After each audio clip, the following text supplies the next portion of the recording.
There's a very important benefit of apple cider vinegar that I've never even talked about in any of my videos on apple cider vinegar, and I probably have hundreds of them. And I think most people know that apple cider vinegar is good for digestion. It helps with bloating, indigestion, acid reflux. The apple cider vinegar also is good for your blood sugar. It helps make insulin more sensitive. We have less of a fatty liver and less inflammation. I think a lot of people know about those things, and I've talked about those benefits extensively until very recently. It is another huge, major benefit of apple cider vinegar. And to explain the benefit, I just need to explain something about good bacteria and bad bacteria. Both groups of microbes can go into a dormant state. They can go to sleep. I want to show you something in this book right here, which is kind of like a mini summarization of a textbook on microbes. I want to read something to you. This is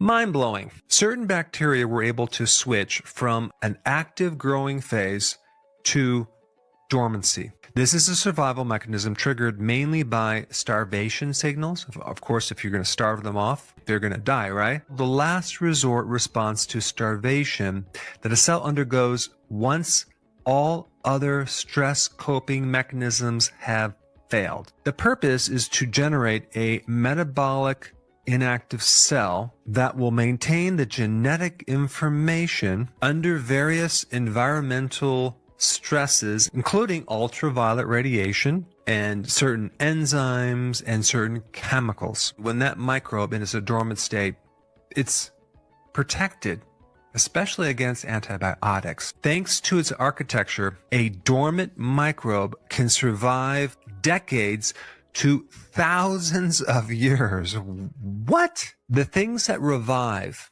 a good bacteria versus a bad bacteria or a bad pathogen are not the same. What will wake up the good bacteria that are sleeping? There's several things, but the thing that I want to talk about is the change of environment. Just by changing the pH, you can either wake up a good bacteria or put them to sleep. Most of the good bacteria thrive in an acid environment. And this acid protects them because a lot of pathogens cannot live in that acidic environment, but the good guys can. And so when you're taking apple cider vinegar, you're acidifying the environment. Now you can also do this with kombucha tea, pickle juice, sauerkraut, kimchi, things like that. A lot of health problems occur because the bacteria now can penetrate through this immune wall, go into your bloodstream and create a systemic infection and create all sorts of issues. There's two main entry points these microbes kind of get into your blood. One is through the colon and the other is through your gums. In fact, there are certain reports that when they look at plaquing in the arteries, they're finding bacteria from your mouth. A lot of skin problems is coming from this bacteria that should be in the gut, but it's called translocated. It moves in a different part of your body. There's another type of microbe that creates butyrate, which is kind of a byproduct that helps insulin resistance. Those microbes love an acidic environment. And just by keeping that pH in the acidic range, you can greatly increase the numbers of those bacteria. It's all about the terrain, the environment. I mean, think about with you. Don't you thrive in a nice environment? We have a mutual arrangement with microbes, right? We provide a home for them to live, and they give us immune protection. They make vitamins. They help us digest. If you're not going to provide a good home for them, they're going to go to sleep and wait for you to clean up your act. By dropping the pH, making it more acidic, you germinate that microbe. That means activate it. You also have other microbes like friendly yeast that live more in an acidic environment. I mean, let's talk about some other microbes. H. pylori. H. pylori has a strategy of releasing something that's super alkaline. It's called ammonia. And then it can kind of really do its damage. And it's behind ulcers in the stomach and the small intestine. You have other microbes called C. diff,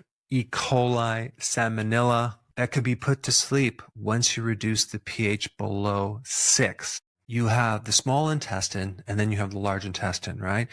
The large intestine is where the majority of microbes are.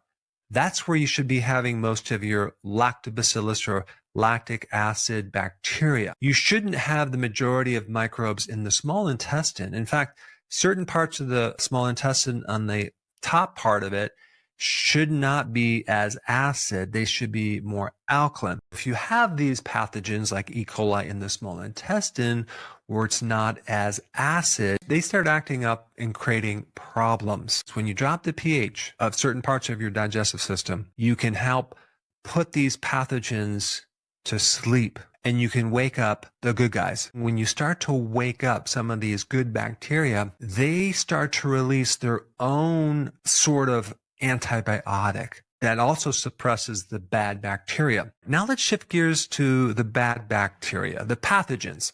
How do you wake those guys up? The main way is not necessarily just to increase the pH and make the body more alkaline. The main way is to suppress the immune system, the natural thing that should keep the bad guys in check. Antibiotics also work because it lowers the defense system of the immune system, and then they start to wake up. Stress suppresses the immune system. Prednisone also wakes up pathogens, and the reason it's doing that is because it's lowering our immune system. When we get older, stressed out, they can start to thrive. But the big thing that can activate these microbes is vitamin D deficiency. So vitamin D deficiency creates such a weakness that the pathogens can come out of hibernation and do destruction. Even when I was in practice, I noticed that when people got these serious infections, whether it's a cold sore on the mouth or genital herpes, stress was a big trigger. It's lowering the immune system, but vitamin D is such an important factor, not small amounts. I'm talking about at least 10,000,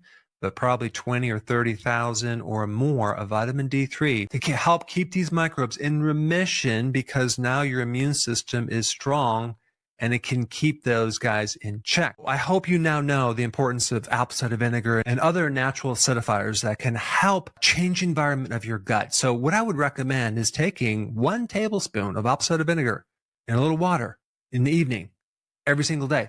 You drink it with a straw, and you can add lemon in it if you want, or just do apple cider vinegar. The type of apple cider vinegar I like is Fairchild's apple cider vinegar. That's one that I use. I hope this information helped you. And if you haven't seen this video on apple cider vinegar, you should check it out. It got millions of views right there.